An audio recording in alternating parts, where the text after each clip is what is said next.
of all, the question would be, what do we mean by the average value of a function? That's the first question we have to answer.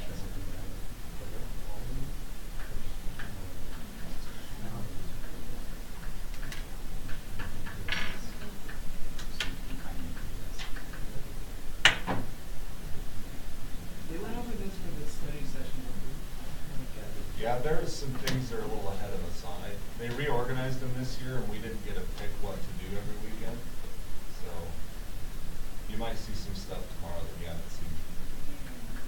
If I asked you to find the value of a function, what does that mean? Yeah. What is the value of f of x at x equals 2? What do you actually calculate? F at 2, which is the y value, right? So what we're actually asking here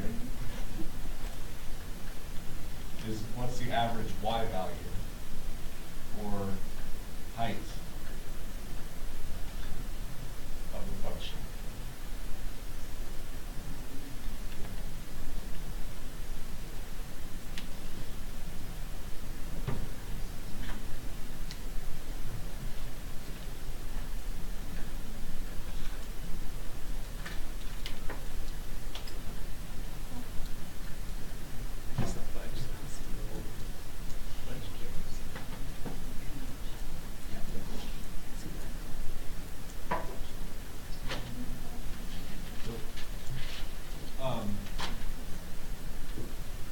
How many y values are there in this interval? Huh? Yeah, there are. There are an infinite number of y values here, right? All these y values. There are an infinite number of them. So physically calculating the average is impossible, right? So we have a formula that we use to calculate what the average y value is. So we take all these numbers and it gives us the average of them, and it's sum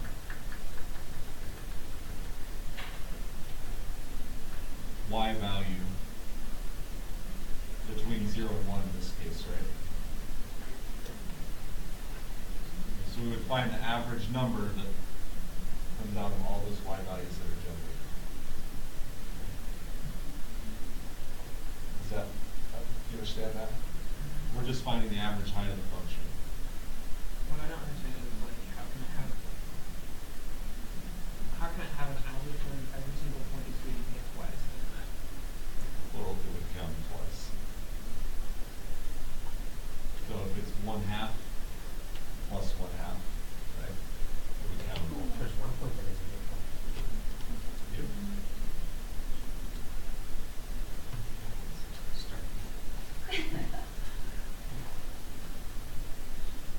It is in fact an integral to calculate this from A to B. So we have to have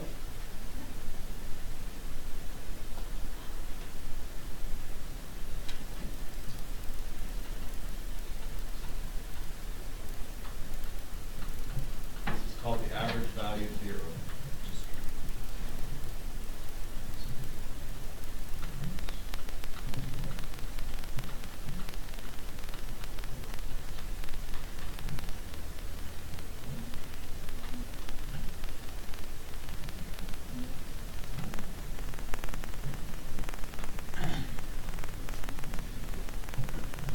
That has to be integrable. Yeah, integrable. That's what it is. Integrable. It's kind of a bad word. Terrible word, I should say. What is required for f to be integrable?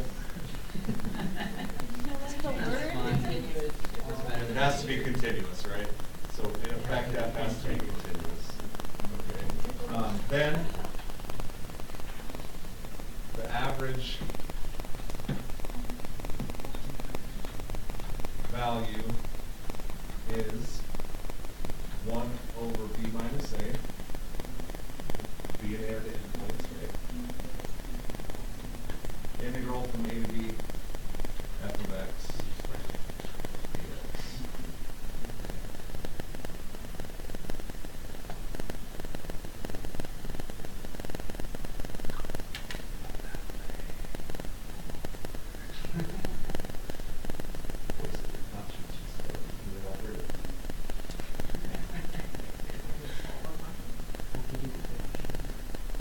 Please don't try. That would be fun.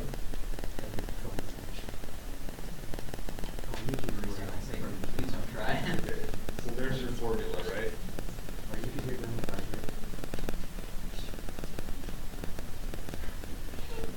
What? Yes, we got the SAT practice. So you didn't think that worked out. Because we did yesterday. Okay, so what is the average value of y equals sine x from 0 to pi?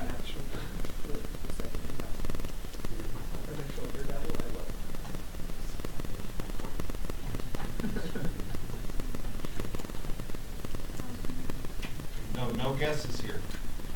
No guessing. Probably going to be very close to 1/2, but it's not 1/2. Follow the formula. What's b? Pi, and a is 0.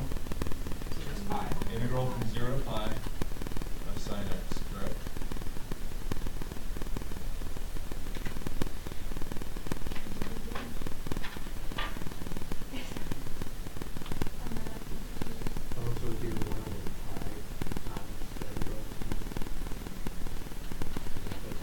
Yep. And then what is the integral of sine x?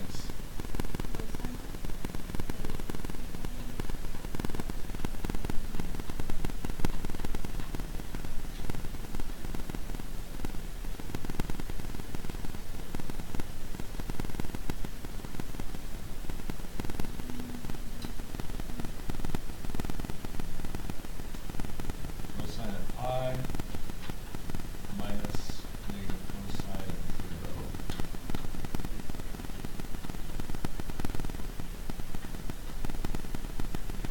It's not a whole lot different than you've already done. We're just multiplying by a number, a constant, right? A fractional constant.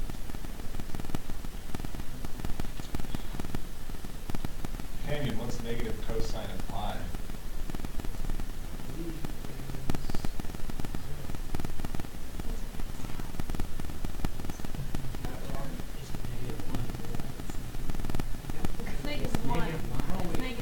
Cosine of pi is -1, so the negative of that is 1. What's cosine of 0? So we get 2 over 5.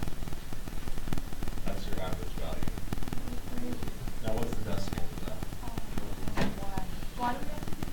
You don't have to. I'm just asking. 0.637. Okay, so the average value is 0.637, not 1/2. Be very careful. But you can leave it right there. That's fine. I prefer it extra. It's exact.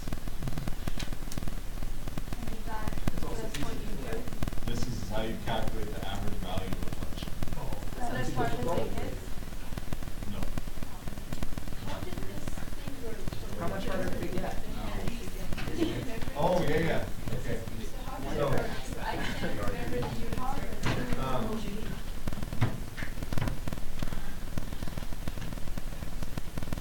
okay, remember the unit circle? We always work in quadrant 1, so this works really well for us here.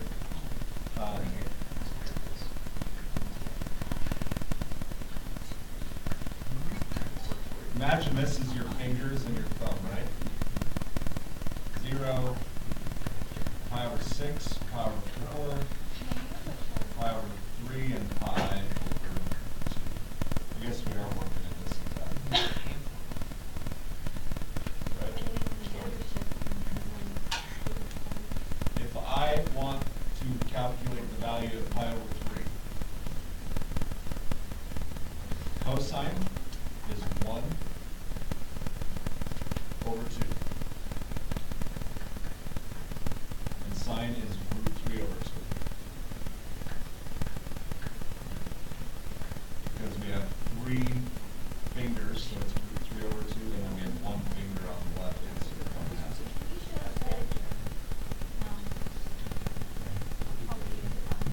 Now what's the cosine of pi over 4? √2 over 2. And what's the sine? There are 2 of them, right? √2 over 2, and the sine is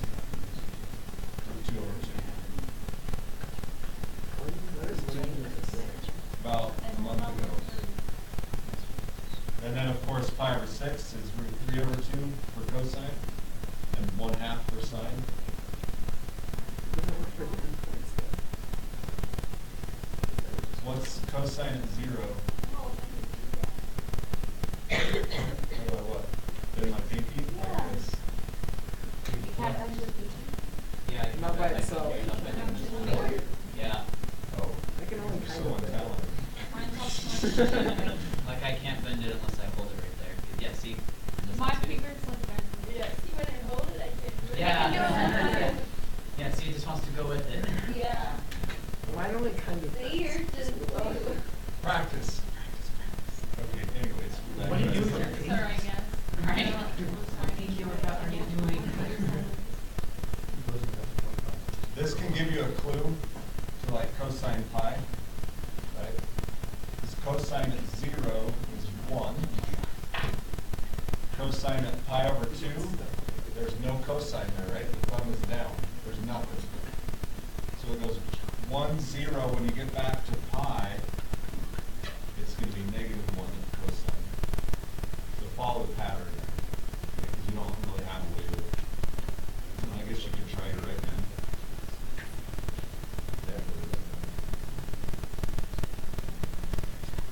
Sine here is 0. So there's your review of the left-handed.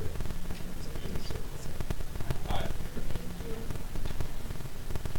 I pulled a few AP problems just to show you what they look like. This was on your test, right? Yeah. Part B, and I told you didn't know what 1/8 means. Now you do. Because this is 1 over 8 minus 0, correct? So we are to use the trapezoid sum with 4 subintervals given by the table to approximate the value of 1/8, 0 to 8 EFT dt. Using correct, this is what I took out of your test right here. Using correct units, explain the meaning of 1/8 integral 0 to 8 EFT dt in terms of the number of entries. So that's the average value. Keep going. That's the average hundreds of entries. Average number of hundreds of entries over the processing. Time. From time 0 to time 8. Yeah, it was. So it just said This this is is a little Okay, so I had taken this out because you hadn't seen it, but that is something that we should be able to explain. So you get your answer. I forget what the answer was. Using the trapezoidal sum, and then you explain the meaning. And don't be thrown off by the integral. If it's an average value, it's still the same units as the original function. So, you want me to write that down? Integral 1/8 0 to 8 dt is average number of hundreds. Are we gonna have a unit test for the application manual? Yep. Oh gosh. Of entries from t equals 0 to t equals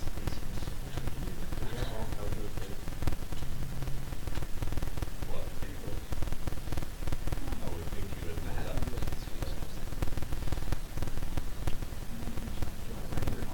That's what I thought you were doing.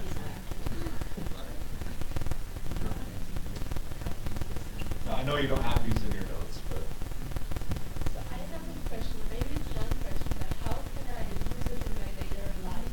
Like, in terms of like other jobs where That's a math teacher's least favorite question. I mean, I'm curious right now, are there like, yeah, you and when do I? everybody that asks it. Read more. It's a good question.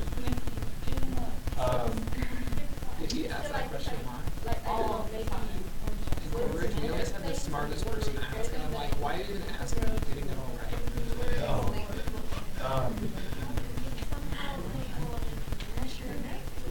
most of you, here's kind of the standard answer for that question, right? There are very few careers where you will actually do these calculations. Calculus calculations. Engineers are one, but technology is such now that even the engineers don't do the calculations. They have to know how to plug it into a computer. They just do not do it. But you'll be very valuable if we lose our technology from an EFP, and we have to do things by I hand. think that's so messed up that they don't teach doctors how to do stuff by hand anymore. So be very careful there. You learn all the math. They only teach you how to use the instruments. They don't But, teach you how to do things by hand. The value in this for most of you, every career has the following in it. Logical reasoning, problem solving, numeric calculations. You have to learn how to work hard. You know, all those factors are an underlayer of a calculus class, which are more valuable to most of you than just the calculus. Right? So, maybe you won't use, what do you want to do? Go to university? Yeah. Okay, so you'll go to university, you'll probably do some more math. And you would do CPR. I was reading things. Yeah, they do. Yeah, no, you are, and everybody else that asked it is. Yeah. That's why I give a good answer. I hate to It's say. not the only kind of machine is. There's also one that Like, my wife is a doctor. reads for you. She went through calculus 3. It helped her immensely in her medical school because she understood all the formulas for cardiac output, et cetera, et cetera. Very, very easy, right? She can now go into the patient, look at a set of factors, and properly diagnose the disease or sickness that she can problem solve. This was part of that development.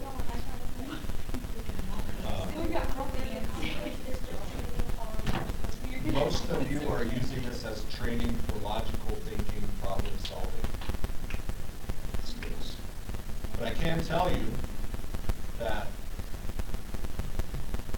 last I saw, this has been a few years, but 78% of students that complete AP Calculus graduate college in 4 years. That's not even like AP exam scores aren't even considered. That's if you earn a 1. There's some very strong data to indicate success in mathematics in high school gives you success later on in college and most likely life.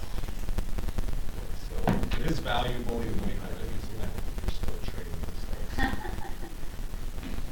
Have we been recording this whole time? Yes, you're on the internet. We have a live lesson now. Yeah. Good, that's a good question. Okay, let's look at another one. Hey, look, the graph is in front. Yeah, we've probably seen this question, right? No, you talked to us about it. Part C. So grass clippings are placed in a bin where they decompose for 0 to 30 minutes. Is it minutes? Days. The amount of grass clippings remaining in the bin is modeled by AFT, an exponential. Where AFT is measured in pounds and T is measured in days. Okay. Find the time T for which the amount of grass clippings in the bin is equal to the average amount of grass clippings in the bin. There's your clue right there. The average amount of grass clippings in the bin. So we have, so which the amount of grass clippings is equal, so AFT is the amount of grass clippings, right, is equal to, and how do I write the average amount of grass clippings?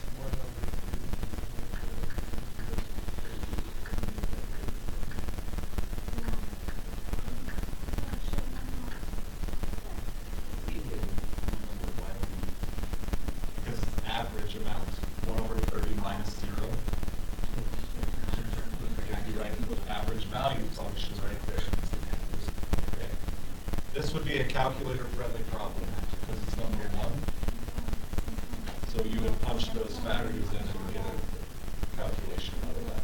But I'm just processing with you how to solve these, because you know how to do it. Okay, so there's another way you might see it.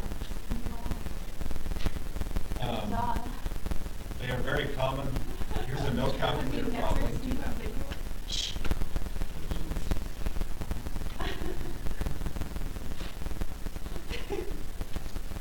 Use a midpoint sum with 3 subintervals of equal length indicated by the data to approximate the value of the average value from 0 to 6 of the function, right? Using correct units, explain the meaning. There's where this comes into play. So if this is in ounces of hot water that's dripped through a coffee maker, we're explaining that using it's the average amount of water in ounces.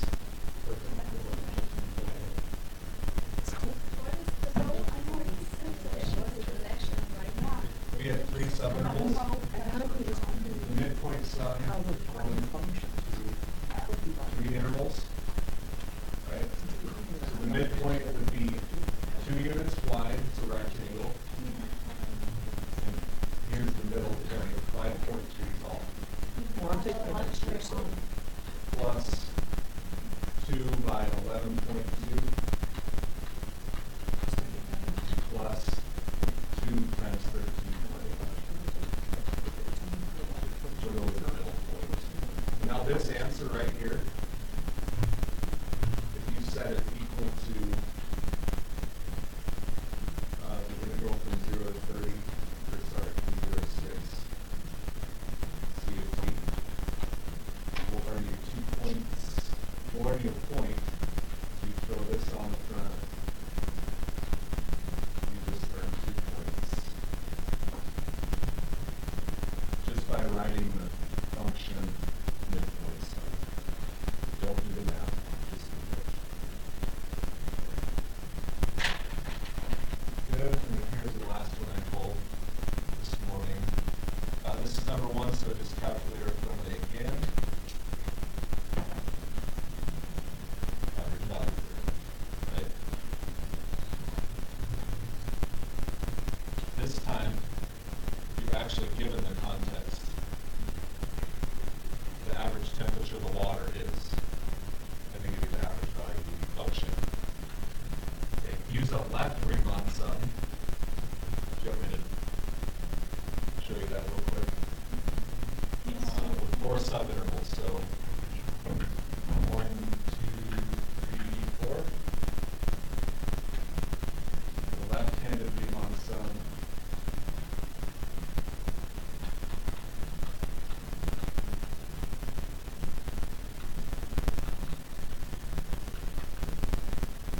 We use the left value. So it's 4 wide, 55, plus 5 by 57, 1, 6, and 61.8, and 5 by 67. Do not forget, if you write this with 1/20th out front, you've got to put it out front here or you're going to lose the points. Be careful there. There you go. The other part of this, does this approximation overestimate or underestimate the average temperature?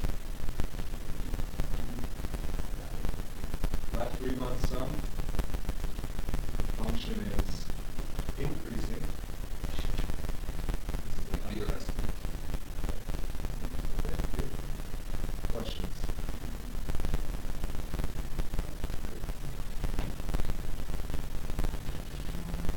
Don't do it?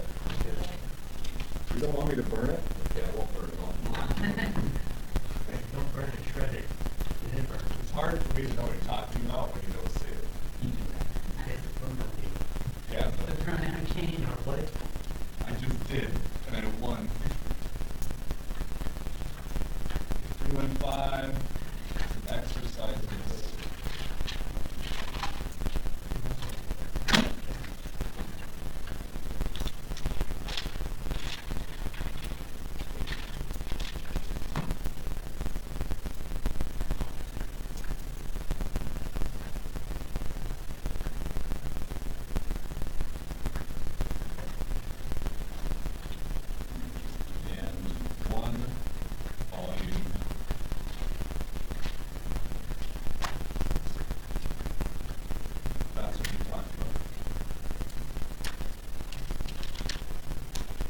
Write that down, and I'm gonna talk to you a little bit about the study session.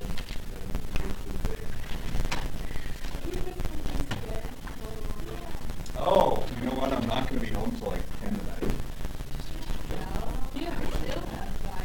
That gives you 5 hours to make us cookies. Y'all are terrible.